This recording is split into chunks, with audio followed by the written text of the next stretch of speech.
Welcome to That Makes Sense. This is not just a channel, it's a way of thinking.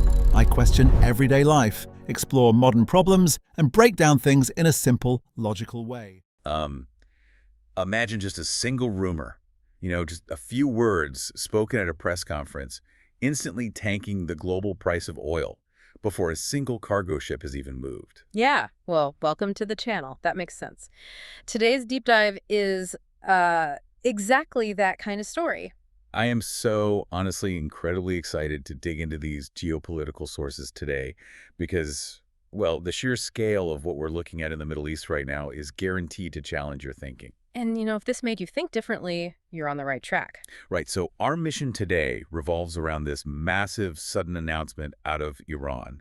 They just declared that the Strait of Hormuz is completely open to all commercial vessels for the remainder of this current ceasefire. Which, at first glance, sounds like an incredible breakthrough, right? Until you actually look at the geography of it. Yeah, it's not just some normal waterway, right? Exactly. When we talk about the Strait of Hormuz, we aren't just talking about a shipping lane. We are talking about a physical bottleneck. It narrows to just 21 miles wide at one point. Wow, 21 miles.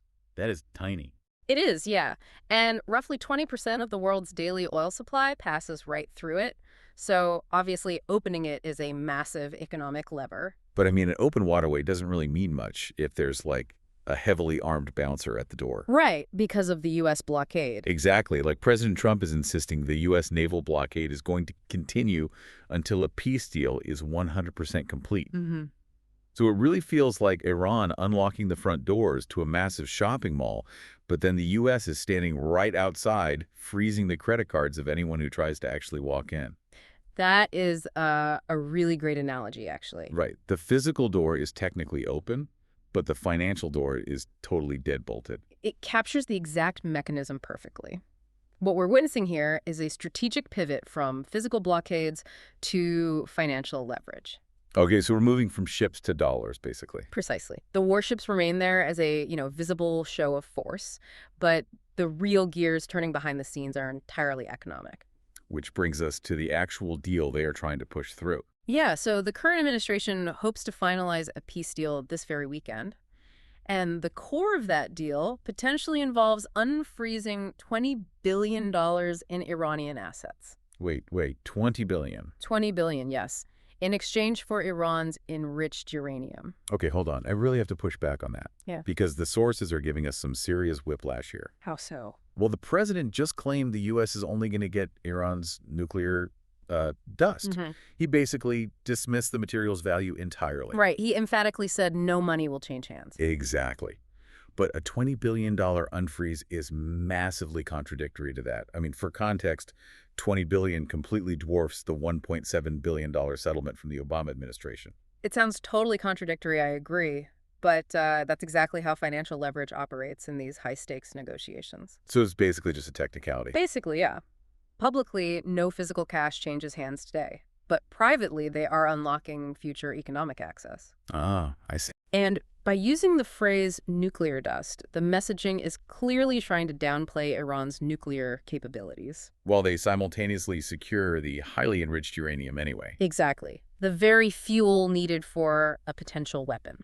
Okay, but the story just keeps fracturing from there. Like, CBS News reports Iran is actively rejecting the claim that they agreed to transfer any enriched uranium at all. Yes, the reports are honestly all over the place right now. Right. And meanwhile, alternative media channels are loudly warning that this entire ceasefire is just a complete illusion. The public is getting totally different realities depending on where they look. We really have to view this impartially, though. What we're actually watching is an intense information war playing out parallel to the physical negotiations. So both sides are just spinning it for their own people. Yes, both sides have domestic audiences they need to satisfy. The U.S. administration is highly incentivized to project total victory and zero financial concession. Right, and Iran obviously can't look weak either. Exactly. Iranian leadership cannot appear to be surrendering their nuclear material under pressure. These conflicting reports aren't just random noise. They are the actual negotiations happening out loud. Spot on. Both sides are deploying strategic political spin to frame whatever deal eventually emerges as a total win. So both sides are just playing to their local crowds. But the crazy part to me is how this political theater actually hits your wallet immediately. Oh, absolutely. While countries like France and the UK are formally welcoming the Hormuz announcement diplomatically, the real-world impact is already here. In the actual oil markets, right? Yes, in the markets. The moment news of the reopening spread, global oil prices plunged to a 5-week low. And the physical ships didn't even need to move. Not a single one. Just the rumor of an open storefront was enough to shock the global market. The rumor of stability changed the global economy. That is just wild to think about. Which leaves us with a critical question to ponder today. If a temporary ceasefire, one completely riddled with contradictory claims and intense political spin, can instantly tank global oil prices overnight. Yeah. Just how dangerously fragile is our everyday energy grid's reliance on this single waterway? Thanks for listening. Stay tuned. Many more conversations coming your way. Yeah. Hope that makes sense.